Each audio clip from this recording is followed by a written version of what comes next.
It's Erin Anderson with the Erin Anderson Betrayal Trauma Coaching.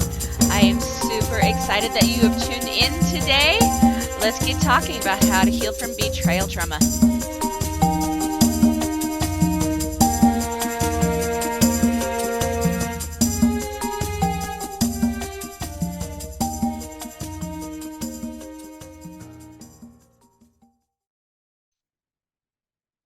Hey everyone, welcome back to another episode of The Other Side of the Struggle. And I gotta start this episode out with saying I am so sorry, you guys, because I know I promised that this week would be talking to Markel Brown. And that episode is coming, by the way, January 8th. It is scheduled. It is coming. So be watching for that one. But I realized a little too late that this episode is the Christmas episode, and Christmas is on Monday, and obviously I don't want I want to kind of keep the podcast going in the Christmas direction since all of you guys are celebrating Christmas right now. And I definitely wanted to do a podcast, that gives you hope today, keeps the Christmas spirit alive with you. And also, I really felt like it would be good to help you understand that hope is around the corner, that it's never gone. And it came through this day. Like, I'm gonna get emotional, you guys. Oh my gosh. And I'll be honest, the last couple of weeks have been a very, very emotional time for me. With just some stuff that's coming up, life. It kind of tends to life you sometimes, right? And can hand you some lemons. And it's definitely done that the last couple of weeks. Just kind of poked at some wounds and stuff. But I'll say this much, because I don't think we need to go in depth into what's going on, but the more or less that Christmas is the reason why I personally can keep going. And that might be kind of like, huh? Like, what? Why would you say that, right? And here's the thing. There are tough times in life. There are times when we don't know what our next steps are, and we don't know how we got where we're at. And I've definitely been facing some of that this week. And we don't know, like, what to think about our relationships. Maybe we don't know, maybe somebody you love has been suffering. Maybe you're suffering because of somebody else's actions, right? Maybe your confidence is just not where you want it to be. Or maybe your money story isn't where you want it to be. There's so many different reasons why life can just kind of life us, right? But because of Christmas, and I've said this again, I'm just saying it again, hope is never lost. See, there's always the pretty packages. Maybe you're somebody that doesn't have very much under the tree this year. But there's always the lights, there's always the talk of the magic. Kids are getting excited about Santa, and Santa today, at this point, by the time this podcast airs, he's already come. And presents get opened, there's Christmas dinners, family to go see, and all the Christmas stuff. But it's not about that, is it? As a matter of fact, every single one of the symbols of Christmas, the wreaths, the tree, the candy canes, all of the presents, all of it points back to what Christmas is all about. And that's hope. Hope exists because of the little baby that was born. And actually, not in the winter solstice. I'm gonna have to look that one up and find out why. We celebrate. If you know, let me know in the comments, right? But um it's all about a baby boy that was born. We celebrate his life. We celebrate his birth at Christmas time. And we celebrate him because he took it all on. He took on our suffering.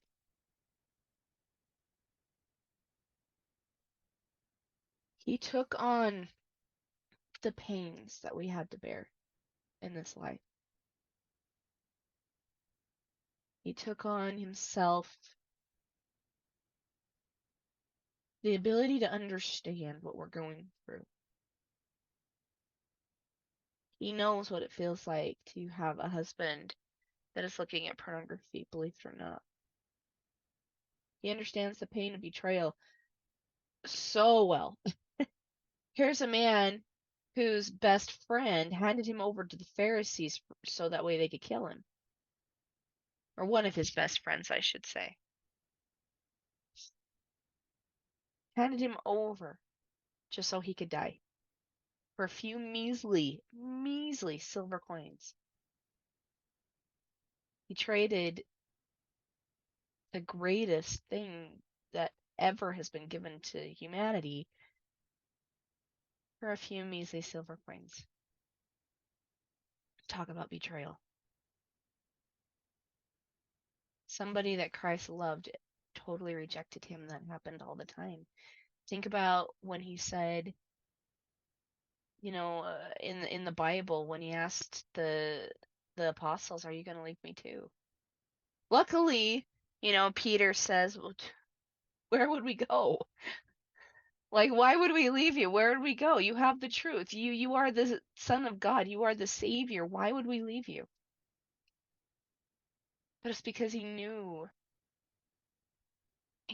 what it feels like to be left, and he's asking Peter in that vulnerable moment, "Are you going to still be here with me?" He was genuinely asking because he was genuinely hurt. He gets it. He's been without money.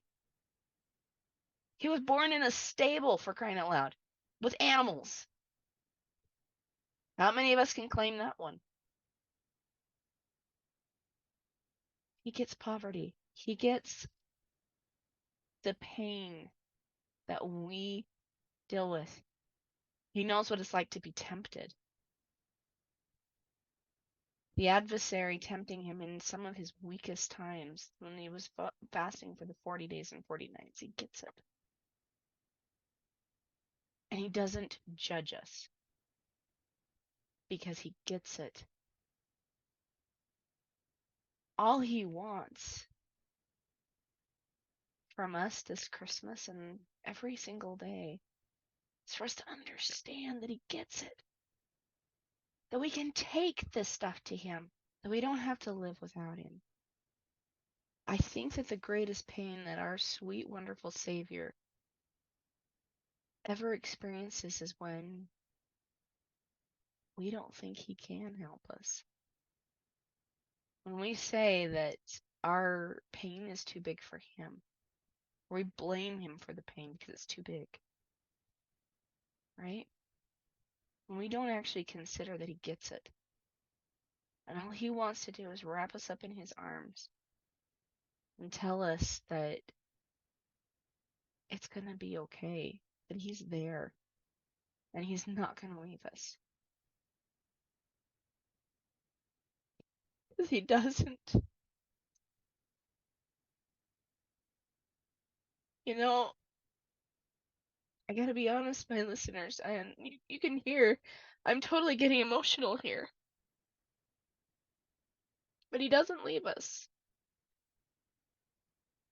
He's the reason I am doing this podcast today.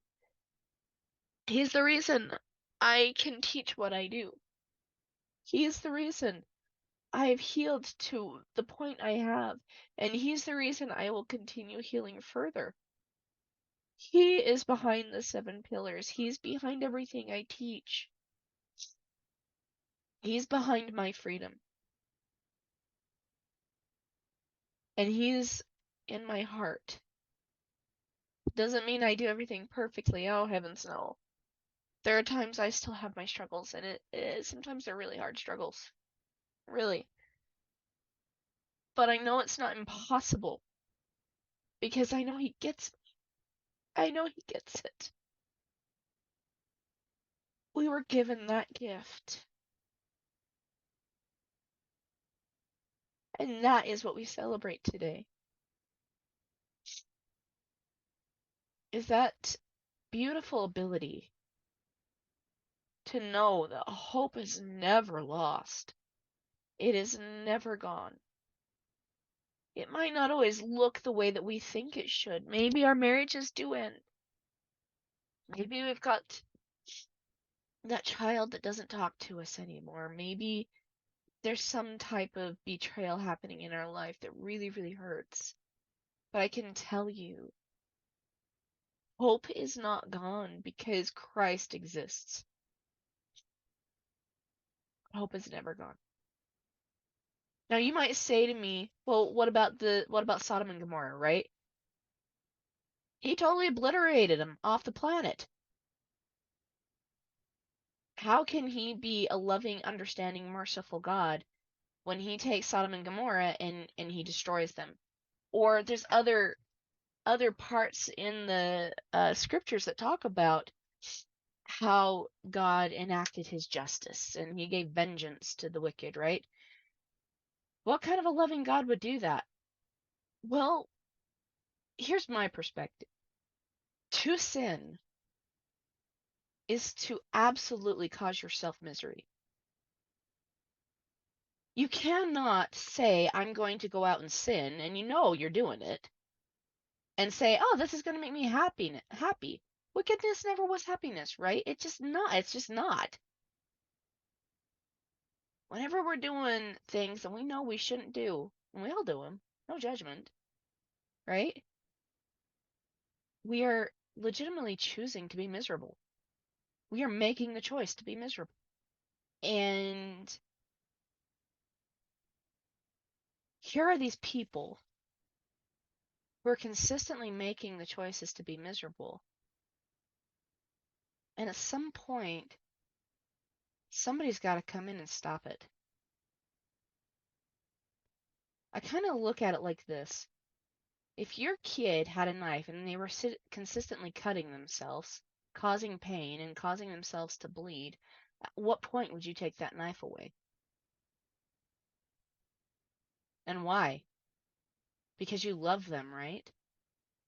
It doesn't mean that the pain of the initial cut goes away immediately, but at least they're not experiencing new cuts. And this is what happens with God. Why, when he punishes the wicked, right? It's so amazing for the righteous is because yes, he is giving us vengeance, right? Like he's enacting justice for us. But he's also giving mercy to the wicked. He's at least stopping them at this point from progressing any further down that path. He's took away the knife. That's a loving God. A loving God that came to this earth, and he's not judging us. He doesn't judge us. But he is here to love us, and sometimes love doesn't look fluffy. It's not always easy, and it's not always saying, oh, well, you didn't do anything wrong, right? He doesn't do that, because that's not love. Love is helping us be the very best versions of ourselves, to stop our suffering, to stop us from sinning or help us stop from sinning, wanting us to desire to stop the sin, right? And to be there for us the entire way, so that way we can know ourselves. We can be happy with ourselves. We can find that joy. We can find that peace. We can find that solace. He is within this season. This is part of the reason why when you when Christmas comes around, there is so much hope in the air. You can feel it. It's tangible. We call it magic. There are people paying other people's bills. I was at the grocery store the other day, and there was this little lady, and you could tell she didn't have a lot of money, and she was trying to pay for her groceries, and she only had a few things. And the cashier told her, "Hey, don't worry about it. Somebody already took care of it." Somebody had come in and had just donated a bunch of money to the store so that way people didn't have to worry about their groceries and how to feed their kids and if they could have a Christmas or a Christmas dinner. I'm seeing that everywhere. All because a baby was born. I'm seeing more kindness. All because a baby was born. People have a little bit more faith at this time of year, all because a baby was born. It embodies who he is, the magic, the wonder, the beauty, the lights, the peace, the hope. Christmas is healing. And to be healed is to keep Christmas in our heart all year round. It never leaves. And every day we deposit a little bit more of that Christmas in our hearts. And we find so much more that when life lifes us, and we do feel these betrayals, and we do feel these injustices, and these hurts that come our way, because we have that Christmas in our hearts,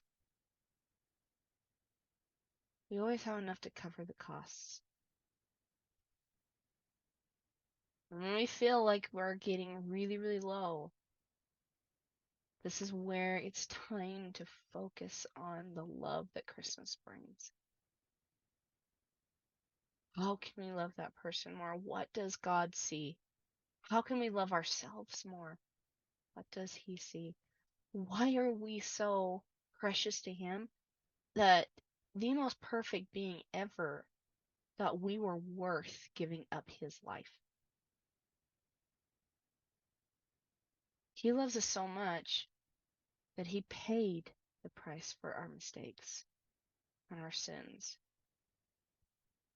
So that way we never would have to do it alone unless if we chose to. Oh, what a gift. What a gift we have. And because Christmas exists, healing is possible. But it doesn't happen through someone else. Healing happens through the relationship we have with this little one that was born during Christmas. He's given us so much. And the only thing he asks back from us is that we give him our will. And the only reason he wants our will is so that way he can take it and create more for us. It's all about us. It's always been about us and making sure that we have the very best of whatever is out there for us. That is what he is all about. Um, Ezra Taft Benson, he's one of the prophets of my church. He was the prophet in the 80s, late 80s and early 90s, I believe. Um, but I love this quote from him. He says, "Men and women who turn their lives over to God will discover that He can make a lot more out of their lives than they can. He can deepen their joys, expand their vision, quicken their minds, strengthen their muscles, lift their spirits, multiply their blessings, increase their opportunities, comfort their souls, and pour out peace." So we give Him the one thing we can give Him, which is our will. That is the gift He wants. And in return, He deepens our joys. How many of us want that when we're hurting? Expand our vision. How many of us want clarity when we're hurting? Why? Why do we ask we ask that all the time? Why? So he expands our vision, answers the why, quickens our minds.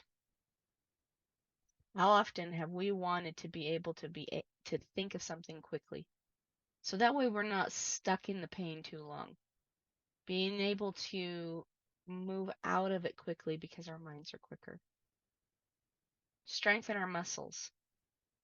How many of us want that? How many of us would feel better if we could exercise daily and if we weren't walking around every single day with pain? Lift our spirits. If you've been betrayed, your spirits are probably pretty low and you would love to have them lifted. Multiply their blessings. I could always use more blessings. Definitely need them. Uh, Anybody out there that would like to be able to pay more bills and take their family on vacations and maybe do a little bit more around the house that they've been wanting to do, or create something more, increase their opportunities. Basically, He's going to give us the chances that we want to take. He's going to place them before us. Comfort our souls. How many of us need that? Need I say more? And pour out peace. Simply because we gave Him our will. So why would He cherish something like that? And I honestly don't think it's really He's not in it for Him. He cherishes our will so that way He can lead us out of the pain, out of danger, and into paradise if we just give the will to Him. It's always for us, it's always been about us. But if we're staying stuck in the pain, is it possible that we're not trusting Christmas? Is it possible that we're not trusting Him in His joy, in Him that says that He can heal all things? Christmas is healing. It's about healing too. It's about being able to put our lives back together after they have been shattered, or they feel like they've been shattered. It's hope that things aren't always going to be this way. But it starts with us deciding to give Him a gift this Christmas. And the only thing He asks of you is your will. And if you guys have listened to my story, you know that that was the first thing He asked of me. When I couldn't do it anymore and I had to heal, I had to do something. The pain was too great. He asked me if I was ready to heal. And if I was, the first thing I needed to do was to give Him my will. And I was hurting so badly that I was like, take it. If this is what it's going to be, if this is the cost for me to stop hurting, you can have it. Take it. And He did. And it meant that I had to sometimes swallow my pride. It meant that sometimes I had to realize that I had been an equal contributor to the misery. Sometimes it did mean that I had to have some humbling moments. But those humbling moments taught me to trust that I'm a fantastic human because I can handle the heat. I can handle being humbled. Because all humility is it's not a self-betrayal. Humility is actually a better understanding of who you are. That's what he provides us with. What a gift. If you are hurting, my loves, if you are struggling, and if perhaps maybe you are really having a hard time with this time of year, take an opportunity to recenter and reconnect with what Christmas is truly about. Not about the gifts. Those are fun. They're great. Seeing the light in somebody else's face, knowing that you got them the exact right thing, that's fabulous. I love that. And I love opening my own gifts too, not gonna lie. It's kind of fun. But that's not what it's about. This is the time of year where there's hope, healing, and newness everywhere we look. A little more Christmas all year long. And I promise you, your healing will come. All because of a sweet little baby born that was born on Christmas Day. And one more thing. Sorry. I know you guys thought I was going to end the podcast. Psych! Nope. Anyway, if you look at the word Christmas, mas in Spanish means more. It's actually Latin for more. More Christ. More Christ Day. We need to have a little bit more Christ in our lives. And this is the time of year to remind us to do it. All right, my loves. Now I really will end the podcast next week. Again, like I said, I am pushing Markel back out 2 more weeks.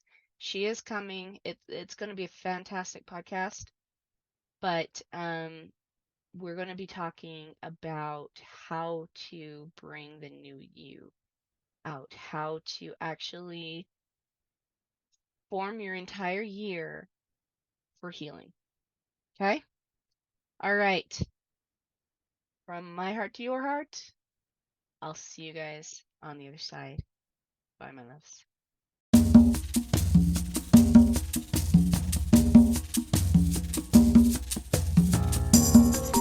Hey guys, thanks so much for hanging out with me today and listening in on this podcasting episode. Don't forget to tune in next week. It's gonna